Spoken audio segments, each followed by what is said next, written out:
PSC ഡയറിയിലേക്ക് സ്വാഗതം. നമ്മൾ ഇന്നിവിടെ പഠിക്കാൻ പോകുന്നത് എക്കണോമിക്സുമായി ബന്ധപ്പെട്ട പ്രസ്താവന ടൈപ്പ് ചോദ്യങ്ങളാണ്. ഇത് കേരള PSCയുടെ 65ാം വാർഷിക വിശേഷാൽ പതിപ്പിൽ കൊടുത്തിട്ടുള്ള വിവരങ്ങളാണ്. നിങ്ങൾ നമ്മുടെ ഈ പ്രസ്താവന ചോദ്യങ്ങളുടെയൊക്കെ കാണുന്നതിന് മുമ്പ് അത് ഏത് ടോപ്പിക്കാണോ ആ ടോപ്പിക്കിൻ്റെ ക്ലാസ് നമ്മൾ ഓൾറെഡി ചാനലിൽ ഇട്ടിട്ടുണ്ട്. ആ ക്ലാസ് കണ്ടതിന് ശേഷമാണ് നിങ്ങൾ ഈ പ്രസ്താവന ചോദ്യങ്ങൾ വർക്കൗട്ട് ചെയ്യുന്നതെങ്കിൽ നിങ്ങൾക്ക് വളരെ ഈസി ആയിട്ടും ഒരു കോൺഫിഡൻസും ഒക്കെ തോന്നുന്നതാണ്. ഉദാഹരണത്തിന് ഇപ്പോൾ എക്കണോമിക്സിൻ്റെ ക്ലാസ് ഓൾറെഡി നമ്മുടെ ചാനലിൽ ഇട്ടിട്ടുണ്ട്, പ്ലേലിസ്റ്റും ക്രിയേറ്റ് ചെയ്തിട്ടുണ്ട്. അപ്പോൾ ആ ക്ലാസ് കണ്ടിട്ടാണ് നിങ്ങളിത് കാണുന്നെങ്കിൽ നിങ്ങൾക്ക് കോൺഫിഡൻസ് കൂടാനുള്ള സാധ്യതയുണ്ട്. നിങ്ങൾ അങ്ങനെ ചെയ്യുക. ഇപ്പോൾ കോൺസ്റ്റിറ്റ്യൂഷൻ ആണെങ്കിൽ കോൺസ്റ്റിറ്റ്യൂഷൻ കണ്ടതിന് ശേഷം കോൺസ്റ്റിറ്റ്യൂഷൻ്റെ ക്ലാസ് കാണുക. അപ്പോൾ നമ്മൾ സമയം കളയുന്നില്ല, നമ്മുടെ ആദ്യത്തെ പോയിന്റ് നമുക്ക് നോക്കാം. ഇവിടെ അംഗബലം കൊടുത്തിരിക്കുകയാണ് അല്ലെ. അംഗബലം മീൻസ് എത്ര പേരുണ്ടെന്നുള്ളതാണ്. അങ്ങനെ ഒരു 6 ഇൻസ്റ്റിറ്റ്യൂഷൻസ് കൊടുത്തിട്ടുണ്ട്, 5 ഇൻസ്റ്റിറ്റ്യൂഷൻസ് കൊടുത്തിട്ടുണ്ട്. അതിൻ്റെ അംഗബലം നമ്മൾ കേരള പബ്ലിക് സർവീസ് കമ്മീഷൻ അല്ലെ, ഹെഡ് ക്വാർട്ടർ തിരുവനന്തപുരം ആണെന്നറിയാം. അവിടെ കേരള പബ്ലിക് സർവീസ് കമ്മീഷനിലെ അംഗങ്ങളെന്ന് പറയുന്ന 21 പേരാണ് ഇതിൻ്റെ പ്രവർത്തനം കേരളത്തിൽ മുന്നോട്ട് കൊണ്ടുപോകുന്നത് അല്ലെ. അംഗസംഖ്യ എത്രയാണ്? കേരള പബ്ലിക് സർവീസ് കമ്മീഷൻ്റെ അംഗസംഖ്യ എന്ന് പറയുന്നത് 21 പേരാണ്. വനിതാ കമ്മീഷനിൽ 5 പേരാണ്. വനിതാ കമ്മീഷനിൽ 5 പേര്. ഇത് സംസ്ഥാന വനിതാ കമ്മീഷന്റെ കാര്യമാണ് കേട്ടോ, അല്ലാതെ ദേശീയ വനിതാ കമ്മീഷന്റെ കാര്യമല്ല. സംസ്ഥാന വനിതാ കമ്മീഷനിൽ 5 മെമ്പർമാരാണ് ഉള്ളത് അല്ലേ, 5 എണ്ണം. അവിടെ അംഗബലം 5 ആണ്. അതേപോലെ സംസ്ഥാന വനിതാ കമ്മീഷനിൽ 5 പേര്. അതേപോലെ സംസ്ഥാന മനുഷ്യാവകാശ കമ്മീഷനിൽ 3 പേരാണ് അംഗങ്ങളായിട്ടുള്ളത്. ആകെ 3 പേരാണ് സംസ്ഥാന മനുഷ്യാവകാശ കമ്മീഷനിൽ അംഗങ്ങളായിട്ടുള്ളത്. വിവരാവകാശ കമ്മീഷനിൽ 6 പേരാണ് അംഗങ്ങളായിട്ടുള്ളത്. സംസ്ഥാന വിവരാവകാശ കമ്മീഷനിൽ 6 പേര്. അഡ്മിനിസ്ട്രേറ്റീവ് ട്രൈബ്യൂണലിൽ 6 അംഗങ്ങളുണ്ട് അല്ലെ. ഇത് സംസ്ഥാനത്തിന്റെ കാര്യമാണ്. കേരള പബ്ലിക് സർവീസ് കമ്മീഷനിൽ 21 പേര്. സംസ്ഥാന വനിതാ കമ്മീഷനിൽ 5 പേര്.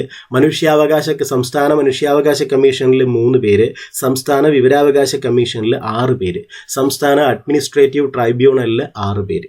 അപ്പം നമുക്ക് ഇത് ഇത്രയും പഠിച്ചു എന്ന് വിചാരിക്കുന്നു, അല്ലെങ്കിൽ എഴുതി വയ്ക്കുക ഒരു ബുക്കിലേക്ക്. നമുക്ക് ആദ്യത്തെ പോയിന്റ്, 12ാമത്തെ ചോദ്യത്തിലേക്ക് നമുക്ക് കിടക്കാം. എന്താണ് 12ാമത്തെ ചോദ്യം പറയുന്നത് വെച്ചാൽ ശരിയായ പ്രസ്താവന കണ്ടുപിടിക്കാനാണ് ഇവർ പറയുന്നത്. ശരിയായ പ്രസ്താവന കണ്ടുപിടിക്കുക. അതിൽ ഒന്നാമത്തെ പ്രസ്താവന നമുക്ക് നോക്കാം. ഒന്നാമത്തെ പ്രസ്താവന, ലോകത്ത് ആദ്യമായി മഹിളാ ബാങ്ക് സ്ഥാപിച്ച രാജ്യമാണ് ഇന്ത്യ എന്നാണ് ഒന്നാമത്തെ പ്രസ്താവന പറയുന്നത്. ലോകത്ത് തന്നെ ആദ്യമായി മഹിളാ ബാങ്ക് സ്ഥാപിച്ച രാജ്യമാണ് ഇന്ത്യ എന്നാണ്. അത് വെറുതെയാണ് അല്ലെ. ലോകത്തിൽ ആദ്യമായി മഹിളാ ബാങ്ക് സ്ഥാപിച്ച രാജ്യം ഇന്ത്യ അല്ല, ശരിക്കും നമ്മളെ ഞെട്ടിക്കും അല്ലെ. പാകിസ്ഥാനാണ് അങ്ങനെ ഒരു നീക്കം നടത്തിയിട്ടുള്ളത്. പാകിസ്ഥാനാണ് അങ്ങനെ ഒരു നീക്കം നടത്തിയത്. ലോകത്ത് ആദ്യമായി മഹിളാ ബാങ്ക് സ്ഥാപിച്ച രാജ്യം ഇന്ത്യ അല്ല, പാകിസ്ഥാനാണ്. അതുകൊണ്ട് ഒന്നാമത്തേത് തന്നെ തെറ്റിപ്പോയി അല്ലേ. ശരിയായ പ്രസ്താവന ഏതെന്നാണ്, പക്ഷേ ഒന്നാമത്തെ പ്രസ്താവന തെറ്റാണ് അല്ലേ. ഇനി രണ്ടാമത്തെ പ്രസ്താവന ശരിയാണോ എന്ന് നോക്കാം. ലോകത്ത് ആദ്യമായി ATM സ്ഥാപിച്ച ബാങ്കാണ് ബാർക്ലേസ് ബാങ്ക്. ഇതെല്ലാവർക്കും അറിയില്ല, പക്ഷേ ഇത് ശരിയാണ്. പ്രസ്താവന ശരിയാണ്, ശരിയായിട്ടുള്ള പ്രസ്താവനയാണ്. നിങ്ങൾ എക്കണോമിക്സിൻ്റെ ക്ലാസ് കാണുക. അപ്പോൾ ലോകത്ത് ആദ്യമായി ATM സ്ഥാപിച്ച ബാങ്കാണ് ബാർക്ലേസ് എന്ന് പറയുന്നത്. ഇനി മൂന്നാമത്തെ പ്രസ്താവന നോക്കുക. ഇന്ത്യയിലെ ആദ്യത്തെ ഗ്രാമീൺ ബാങ്കായ പ്രഥമ ഗ്രാമീൺ ബാങ്ക് സ്ഥാപിതമായ ഉത്തർപ്രദേശിലെ സ്ഥലമാണ് മൊറാദാബാദ് എന്ന് പറയുന്നത്. ഇത് ശരിയായിട്ടുള്ള പ്രസ്താവന തന്നെയാണ്. ഇന്ത്യയിലെ ആദ്യത്തെ ഗ്രാമീൺ ബാങ്കായ പ്രഥം ഗ്രാമീൺ ബാങ്ക് സ്ഥാപിതമായ ഉത്തർപ്രദേശിലെ സ്ഥലമാണ് മൊറാദാബാദ്. ഇനി നാലാമത്തെ പ്രസ്താവന നോക്കുക. ഇന്ത്യയിലെ ആദ്യത്തെ പേയ്മെന്റ്സ് ബാങ്കാണ് എയർടെൽ പേയ്മെന്റ്സ് ബാങ്ക് അല്ലെ. പേയ്മെന്റ്സ് ബാങ്ക് എന്താണെന്ന് ഒക്കെ നമ്മൾ ആ ക്ലാസ്സിൽ പറയുന്നുണ്ട് കേട്ടോ. പേയ്മെന്റ്സ് ബാങ്ക് എത്തരത്തിലുള്ളതാണെന്നൊക്കെ. ഇന്ത്യയിലെ ആദ്യത്തെ പേയ്മെന്റ്സ് ബാങ്കാണ് എയർടെൽ പേയ്മെന്റ്സ് ബാങ്ക് എന്ന് പറയുന്നത്. അപ്പോൾ ഇവിടെ ശരിയായിട്ടുള്ളത് 2, 3, 4 എന്ന് പറയുന്ന അതാണ് ശരിയായിട്ടുള്ള ഓപ്ഷൻ. അത് വരുന്നത് C ആണ്. 2, 3, 4 ശരിയായിട്ടുള്ള ഓപ്ഷൻ C ആണ്. അടുത്ത 13ാമത്തെ ചോദ്യം നോക്കുക. 13ാമത്തെ ചോദ്യത്തിൽ ശരിയായ ജോഡികൾ ഏതെല്ലാം എന്നാണ് ചോദിച്ചിട്ടുള്ളത്. ശരിയായ ജോഡികളാണ്. 10 രൂപ നോട്ടിലെ ചിത്രം കൊണാർക്ക് ക്ഷേത്രം എന്ന് കൊടുത്തിരിക്കുന്നു. 20 രൂപ നോട്ടിലെ ചിത്രം എല്ലോറ ഗുഹ എന്ന് കൊടുത്തിരിക്കുന്നു. 50 രൂപ നോട്ടിലെ ചിത്രം ഹംപിയിലെ ക്ഷേത്രം. 500 രൂപ നോട്ടിലെ ചിത്രം സാഞ്ചി സ്തൂപം എന്നാണ് കൊടുത്തിട്ടുള്ളത്. പക്ഷെ നമുക്ക് ഏകദേശം നമുക്കൊരു ഐഡിയ ഉണ്ട് അല്ലേ. കാരണം 500 രൂപ നോട്ടിലെ ചിത്രം സാഞ്ചി സ്തൂപം അല്ല, ചെങ്കോട്ടയാണെന്ന് നമുക്കറിയാം അല്ലേ. അപ്പോൾ ഈ 4ാമത്തത് തെറ്റിപ്പോയെന്ന് നമുക്ക് ആദ്യത്തെ നോട്ടത്തിലേ മനസ്സിലാവും അല്ലേ. കാരണം ഇവിടെ വരേണ്ടി വരുന്നത് സാഞ്ചി സ്തൂപം അല്ല, പകരം ചെങ്കോട്ടയായിരുന്നു. അപ്പോൾ 4 എന്ന് പറയുന്നത് ശരിയായിട്ടുള്ളൊരു ഓപ്ഷൻ അല്ല. അപ്പോൾ 4 വന്നിട്ടുള്ളതെല്ലാം നമുക്ക് ഡിലീറ്റ് ചെയ്ത് കളയാൻ പറ്റും. 4 വന്ന ഓപ്ഷൻ എല്ലാം. അപ്പോൾ ഓപ്ഷൻ എയും ഓപ്ഷൻ സിയും ഓപ്ഷൻ ഡിയും നോക്കിയാൽ ആ ഒരു ക്ലൂ വെച്ചുകൊണ്ട് നമ്മളിതേ ഉത്തരത്തിലേക്ക് എത്തിക്കഴിഞ്ഞു. നമുക്ക് വേറെ ഒന്നും അറിയാൻ പാടില്ലെന്ന് വിചാരിക്കുക. 4 മാത്രം നമുക്ക് അറിയാമായിരുന്നു. കാരണം എന്താ, 500 രൂപ എന്തായാലും സാഞ്ചി സ്തൂപം അല്ല. 500 രൂപയിൽ ചെങ്കോട്ടയാണ്. ആ ഒരു ഒറ്റ പോയിന്റ് വെച്ച് ബാക്കിയൊന്നും അറിയത്തില്ലായിരുന്നു എന്ന് വിചാരിക്കുക. അപ്പോൾ നോക്കിയാൽ ഒറ്റ പോയിന്റ് വെച്ച് തന്നെ നമ്മൾ ശരി ഉത്തരത്തിലേക്ക് കടന്നു കഴിഞ്ഞു. കാരണം ഇതാണ് പ്രസ്താവന ചോദ്യങ്ങൾ, ചില ചോദ്യങ്ങളുടെ പ്രത്യേകത. നമ്മൾ കണ്ട് അറിയാൻ പാടില്ലെന്നും പറഞ്ഞ് വെറുതെ അങ്ങ് വിട്ടുകളയല്ല, നമ്മളൊന്ന് ട്രൈ ചെയ്ത് നോക്കണം. നമ്മളെ രക്ഷപ്പെടുത്താൻ എന്തെങ്കിലും ഒരു ക്ലൂ അതിനകത്തുണ്ടാവും. ഇനി നോക്കുക. അപ്പോൾ 500 രൂപ നോട്ടിലെ ചിത്രം സാഞ്ചി സ്തൂപം അല്ലെന്ന് നമുക്കറിയാം, അത് തെറ്റാണെന്നുള്ള ഓപ്ഷൻ അറിയാം. ബാക്കി 3 നമ്മൾ നോക്കുക, ശരിയായിട്ടുള്ള ജോഡികൾ തന്നെയാണ് അല്ലേ. 10 രൂപ നോട്ടിലെ ചിത്രം കൊണാർക്ക് സൂര്യക്ഷേത്രമാണ്. ഇത് നോട്ട് ചെയ്തിട്ടുണ്ടാവും, മിക്കവാറും എല്ലാവർക്കും അറിയാൻ പറ്റുമായിരിക്കും. കയ്യിലിനി നോട്ട് കിട്ടുമ്പോൾ നിങ്ങളത് നോട്ട് ചെയ്ത് വെക്കുക. 20 രൂപ നോട്ടിലെ ചിത്രം എല്ലോറ ഗുഹയാണ് അല്ലെ.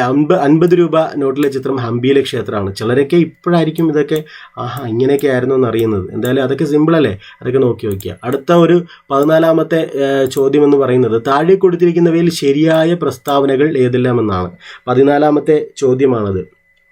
നോക്കുക, ഇന്ത്യൻ ഭരണഘടനയിൽ ബജറ്റിനെ വിശേഷിപ്പിക്കുന്ന പദപ്രയോഗമാണ് വാർഷിക ധനകാര്യ പ്രസ്താവന അഥവാ ആനുവൽ ഫിനാൻഷ്യൽ സ്റ്റേറ്റ്മെന്റ് എന്ന്. ഇത് വളരെ ശരിയാണ് കേട്ടോ. ഇങ്ങനൊരു നമ്മളെ ബജറ്റ് പഠിക്കുമ്പോൾ ഇങ്ങനെ തന്നെയാണ് അത് പഠിക്കുന്നത്. അപ്പോൾ 1ാമത്തെ പ്രസ്താവന ശരിയാണ്.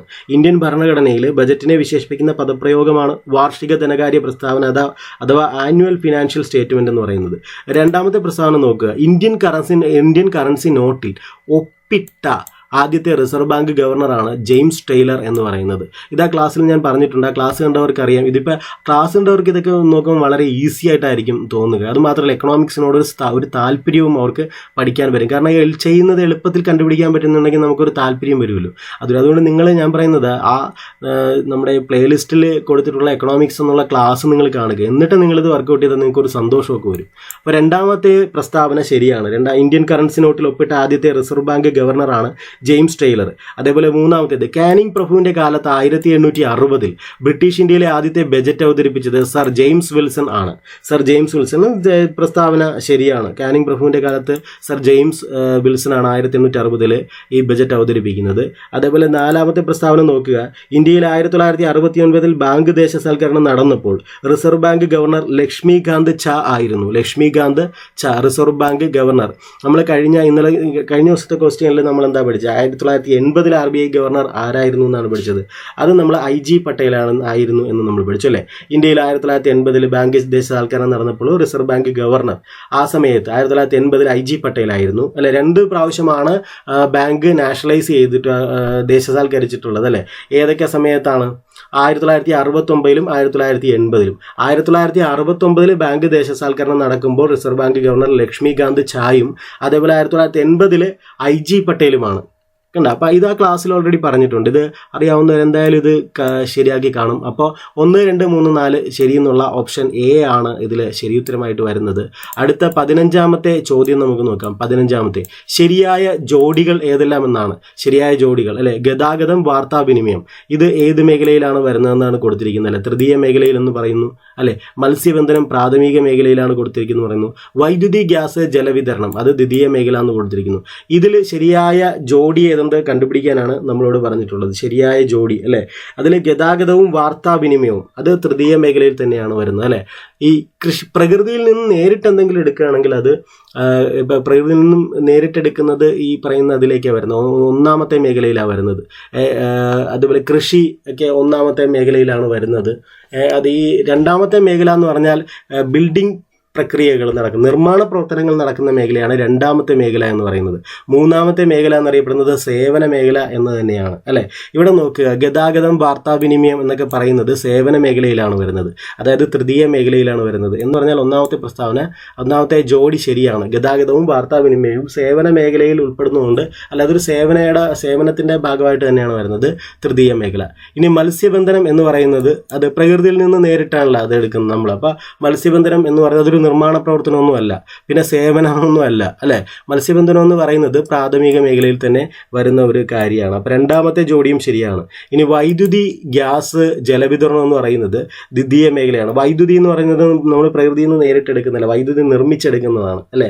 ഗ്യാസ്, ജലവിതരണം അല്ലെ. ജലം ആണെങ്കിലും അത് നമ്മുടെ പ്രോസസ്സൊക്കെ നടക്കുന്നത് അത് ശരിക്കും ജലവിതരണം. അപ്പോൾ അതൊക്കെ നടക്കുന്നത് നമ്മുടെ നിർമ്മാണ അല്ലെങ്കിൽ ദ്വിതീയ മേഖലയിലാണ് ജലവിതരണമൊക്കെ ഉൾപ്പെടുത്തിയിട്ടുള്ളത്. അപ്പോൾ അതുകൊണ്ട് തന്നെ ഇവിടെ 15ാമത്തെ ക്വസ്റ്റ്യൻ്റെ ആൻസർ ആയിട്ട് വരുന്നത് 1, 2, 3 ശരിയാണെന്നുള്ള എ ഓപ്ഷനാണ്, എ ഓപ്ഷൻ അല്ലേ, ഈ പറയുന്ന അതല്ല. അപ്പോൾ നിങ്ങൾ ഇവിടെ ഇത് കണ്ട് ഞെട്ടുവൊന്നും വേണ്ട. നിങ്ങൾ പ്രാഥമിക മേഖല, തൃതീയ മേഖലയൊക്കെ നന്നായിട്ട് പഠിക്കണം. അതൊക്കെ എക്കണോമിക്സിൻ്റെ ബേസാണ്.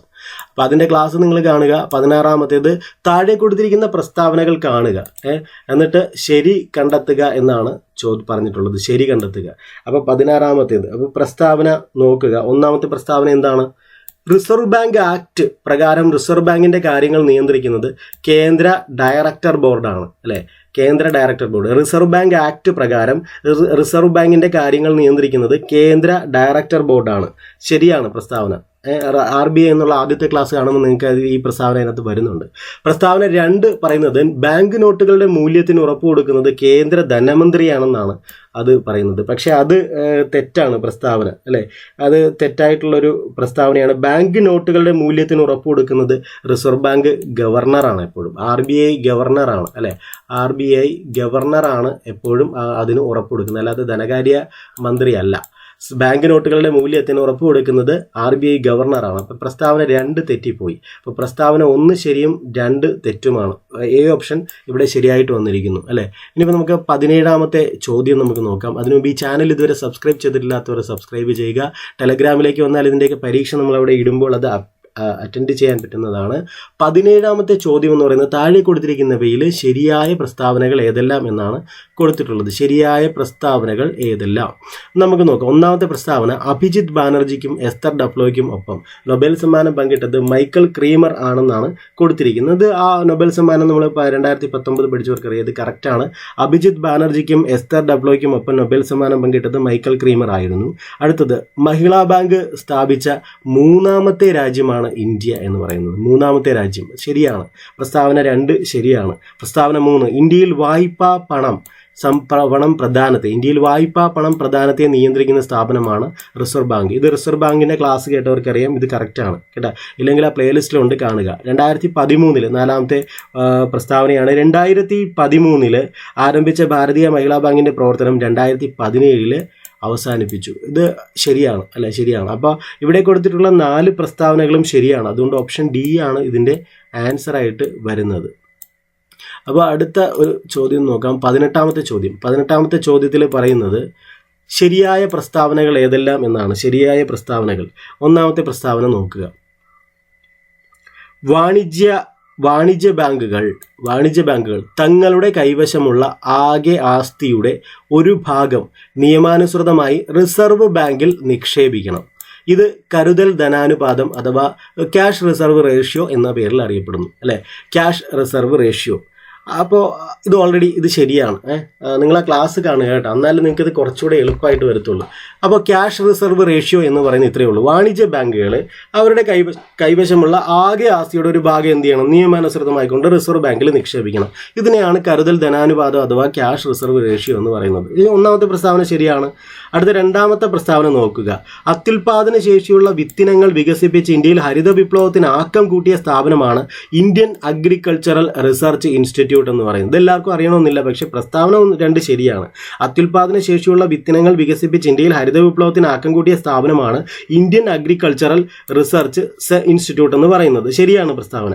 3ാമത്തെ പ്രസ്താവന നോക്കുക. സെക്യൂരിറ്റി വാങ്ങിക്കൊണ്ട് റിസർവ് ബാങ്ക് വാണിജ്യ ബാങ്കുകൾക്ക് നൽകുന്ന വായ്പയിൽ ഈടാക്കുന്ന പലിശയുടെ നിരക്കിനെ റിപ്പോ റേറ്റ് എന്നാണ് അറിയപ്പെടുന്നത്. സെക്യൂരിറ്റി വാങ്ങിയലാണ്.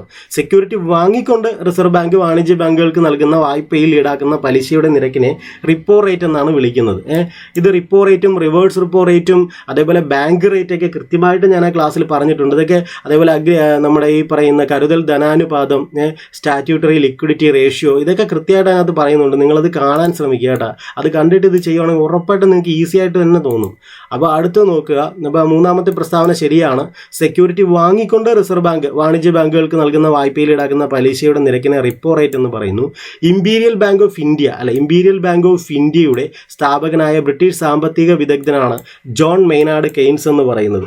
ഇതും ശരിയാണ് കേട്ടോ. ഇമ്പീരിയൽ ബാങ്ക് ഓഫ് ഇന്ത്യ ആണ് പിന്നീട് SBI ആയിട്ട് മാറിയത്. ഇമ്പീരിയൽ ബാങ്ക് ഓഫ് ഇന്ത്യയുടെ സ്ഥാപകനായ ബ്രിട്ടീഷ് സാമ്പത്തിക വിദഗ്ധനാണ് ജോൺ മെയ്നാർഡ് കെയ്ൻസ് എന്ന് പറയുന്നത്. അപ്പോൾ ഇവിടെ കൊടുത്തിട്ടുള്ള 4 പ്രസ്താവനകളും ശരിയാണ്. അതുകൊണ്ട് ഇതിൻ്റെ ആൻസർ ആയിട്ട് വരുന്നത് ഓപ്ഷൻ D ആണ്. അപ്പോൾ അടുത്ത ഒരു ചോദ്യം നമുക്ക് നോക്കാം. 19ാമത്തെ ചോദ്യം. നമ്മൾ ലാസ്റ്റത്തെ ചോദ്യത്തിലേക്ക് കടക്കുകയാണ്. 19ാമത്തെ ചോദ്യം. അപ്പോൾ നമുക്ക് 19ാമത്തെ ചോദ്യം നോക്കാം. പ്രസ്താവനകൾ കാണുക, അതിൽ ശരി കണ്ടെത്തുക എന്നാണ് കൊടുത്തിട്ടുള്ളത് പ്രസ്താവനകളിൽ. അപ്പോൾ പ്രസ്താവന 1 നോക്കുക. പ്രസ്താവന 19ാമത്തെ ക്വസ്റ്റ്യനിലെ പ്രസ്താവന 1, അഭയാർത്ഥി പ്രശ്നം പരിഹരിക്കുന്നത് ലക്ഷ്യമിട്ട് ഇന്ത്യയിൽ നടപ്പാക്കിയ ഗ്രാമവികസന പദ്ധതിയാണ് നീലേഖരി പദ്ധതി. ഇതൊക്കെ അടിസ്ഥാനപരമായിട്ടുള്ള ആദ്യത്തെ പദ്ധതികളാണ് നീലേഖരി പദ്ധതി എന്ന് പറയുന്നത്. അതിൻ്റെ ഒബ്ജക്റ്റീവ് എന്ന് പറയുന്നത് അഭയാർത്ഥി പ്രശ്നം പരിഹരിക്കുക എന്നുള്ളതായിരുന്നു. അഭയാർത്ഥി പ്രശ്നം പരിഹരിക്കുന്നത് ലക്ഷ്യമിട്ട് സ്വതന്ത്ര ഇന്ത്യയിൽ നടപ്പാക്കിയ ഗ്രാമവികസന പദ്ധതിയാണ് നീലേഖരി പ്രോജക്റ്റ് എന്ന് പറയുന്നത്. നീലോക്കേരി പ്രോജക്റ്റ്. ഇത് പ്രസ്താവന ശരിയാണ്. 19ാമത്തെ 1ാമത്തെ പ്രസ്താവന ശരിയാണ്. ഇനി 2ാമത്തെ പ്രസ്താവന നോക്കുക. നീലോക്കേരി ഗ്രാമ പുനർനിർമ്മാണ പ്രവർത്തനങ്ങൾക്ക് നേതൃത്വം നൽകിയത് SK ഡേ ആണ്. നീലോക്കേരി ഗ്രാമ പുനർനിർമ്മാണ പ്രവർത്തനങ്ങൾക്ക് നേതൃത്വം നൽകിയത് SK ഡേ ആണെന്ന് കൊടുത്തിരിക്കുന്നു. ഈ പ്രസ്താവനയും ശരിയാണ്. അപ്പോൾ അഭയാർത്ഥി പ്രശ്നം പരിഹരിക്കുന്നത് ലക്ഷ്യമിട്ട് സ്വതന്ത്ര ഇന്ത്യയിൽ നടപ്പാക്കിയ ഗ്രാമവികസന പദ്ധതിയാണ് നീലോക്കേരി പദ്ധതി. നീലോക്കേരി ഗ്രാമ പുനർനിർമ്മാണ പ്രവർത്തനങ്ങൾക്ക് നേതൃത്വം നൽകിയത് SK ഡേ ആണ്. 2 പ്രസ്താവനകളും ശരിയാണ്. അതുകൊണ്ട് ഇവിടുത്തെ ഓപ്ഷൻ C ആണ് ഇതിൻ്റെ ആൻസർ ആയിട്ട് വരുന്നത്. ഓപ്ഷൻ C ആണ്. നമുക്കടുത്തത് 20ാമത്തെ ലാസ്റ്റത്തെ ചോദ്യം നമുക്ക് നോക്കാം. ലാസ്റ്റത്തെ ചോദ്യമാണ്. ഇതിൽ കുറച്ച് പ്രോജക്റ്റുകൾ കൊടുത്തിട്ടുണ്ട്. അതിൻ്റെ ശരിയായ ക്രമം കണ്ടുപിടിക്കാനാണ് പറയുന്നത്. Food for work programme, Ganga Kalyan Yojana, Indira Awas Yojana, Valmiki Ambedkar Awas Yojana, Jawahar Gramasamriddhi Yojana. ഇത്രയും പ്രോജക്റ്റുകളിൽ അതിന് ആദ്യം അവതരിപ്പിക്കപ്പെട്ട ഓർഡർ അനുസരിച്ചിട്ട് വേണം ക്രമീകരിക്കാൻ വേണ്ടിയിട്ട്. ഇതിൽ ആദ്യമായിട്ട് വരുന്നത് ഫുഡ് ഫോർ വർക്ക് പ്രോഗ്രാമാണ്. ഇതാണ് ആദ്യം അവതരിപ്പിക്കുന്നത്. ഇതിന് ശേഷം അവതരിപ്പിച്ചതാണ് ഇന്ദിര ആവാസ് യോജന എന്ന് പറയുന്നത്. 2ാം സ്ഥാനത്ത് വരുന്നു 2. അപ്പോൾ ആദ്യം അവതരിപ്പിച്ചത് ഫുഡ് ഫോർ വർക്ക് പ്രോഗ്രാമാണ്. 1 ഓപ്ഷനായിട്ട് നോക്കുകയാണെങ്കിൽ എല്ലാത്തിലും 1 വന്നിട്ടുണ്ട്. ഇതിൽ മാത്രം 1 ഇല്ല. അപ്പോൾ ഇത് നമ്മൾ എലിമിനേറ്റ് ചെയ്യാം. ഇനി അതിനുശേഷം 2ാമത് അവതരിപ്പിച്ചത് ഇന്ദിര ആവാസ് യോജനയാണ്. അതിൻ്റെ 3 ആണ്. അപ്പോൾ 1-3 എന്നുള്ള ഒരു ഓപ്ഷൻ വേണം. ഇതിൽ 1-3 അല്ല, ഇത് 1-2 ആണ്. ഇതും 1-2 ആണ്. അപ്പോൾ അതും കളഞ്ഞു. 1-3 എന്നുള്ളത് ഓപ്ഷൻ D ആണ്. അപ്പോഴേ നമുക്ക് ആൻസർ കിട്ടിയുണ്ട്. ആ കൂടെ 3 നമ്പർ 1, 2, 3 എന്നുള്ള 3 നമ്പർ നോക്കിയപ്പോൾ തന്നെ നമുക്ക് ഉത്തരം കിട്ടിക്കഴിഞ്ഞു. അപ്പോൾ നോക്കുക, ഫുഡ് ഫോർ വർക്ക് പ്രോഗ്രാം ആണ് ഈ കൂട്ടത്തിൽ ആദ്യം അവതരിപ്പിച്ചത്. അതിനുശേഷം വന്നത് ഈ കൂട്ടത്തിൽ ഇന്ദിര ആവാസ് യോജനയാണ് 2ാം സ്ഥാനത്തിൽ. ഈ ഇന്ദിര ആവാസ് യോജന വന്നതിന് ശേഷമാണ് ഗംഗാ കല്യാൺ യോജന അവതരിപ്പിക്കപ്പെടുന്നത്. അത് 3ാമതായിട്ട് അവതരിപ്പിക്കപ്പെടുന്നത് ഗംഗാ കല്യാൺ യോജനയാണ്. അതിനുശേഷമാണ് ശരിക്കും പറഞ്ഞു കഴിഞ്ഞാൽ 4ാമതായിട്ട് ജവഹർ ഗ്രാമസമൃദ്ധി യോജന വരുന്നത്. 4ാമതായിട്ട് അവതരിപ്പിക്കുന്നത് ജവഹർ ഗ്രാമസമൃദ്ധി യോജനയാണ്. പിന്നീടാണ് ഏറ്റവും ലാസ്റ്റായിട്ടാണ് വാൽമീകി അംബേദ്കർ ആവാസ് യോജന. അത് ഈ കൂട്ടത്തിൽ ഏറ്റവും ലാസ്റ്റ് 5ാമതായിട്ട് വന്നതാണ്. അപ്പോൾ ഈ കൂട്ടത്തിൽ ഏറ്റവും ആദ്യം അവതരിപ്പിക്കപ്പെട്ടത് ഫുഡ് ഫോർ വർക്ക് പ്രോഗ്രാം, 2ാമത് ഇന്ദിര ആവാസ് യോജന, 3ാമത് ഗംഗാ കല്യാൺ യോജന, അതിനുശേഷം ജവഹർ ഗ്രാമസമൃദ്ധി യോജന, അതിനുശേഷമാണ് വാൽമീകി അംബേദ്കർ ആവാസ് യോജന. അപ്പോൾ അതിൻ്റെ ഓപ്ഷൻ ശരിയായിട്ട് വരുന്നത് D ഓപ്ഷനാണ്. അപ്പോൾ ഇത്രയുമാണ് നമ്മുടെ ഇന്നത്തെ എക്കണോമിക്സ് ക്ലാസ്സിലുള്ളത്. ഞാൻ പറയുന്നത് നിങ്ങൾ ഇവിടുത്തെ പ്ലേലിസ്റ്റ് ക്രിയേറ്റ് ചെയ്തിട്ടുണ്ട്, അതൊക്കെ കാണുക. പക്ഷേ പ്ലേലിസ്റ്റിൽ ക്രിയേറ്റ് ചെയ്ത് നമ്മുടെ സ്റ്റേറ്റ്മെൻറ്റ് ക്വസ്റ്റ്യൻസ് കാണുന്നതിന് മുമ്പ് അത് ഏത് ടോപ്പിക്കിൻ്റെ ആണോ ആ ടോപ്പിക്കിൻ്റെ ക്ലാസ് കണ്ടതിന് ശേഷം കണ്ടാൽ നിങ്ങളുടെ കോൺഫിഡൻസ് ലെവൽ കൂടും. അപ്പോൾ നിങ്ങൾ ഈ ചാനൽ സപ്പോർട്ട് ചെയ്യുക. താങ്ക്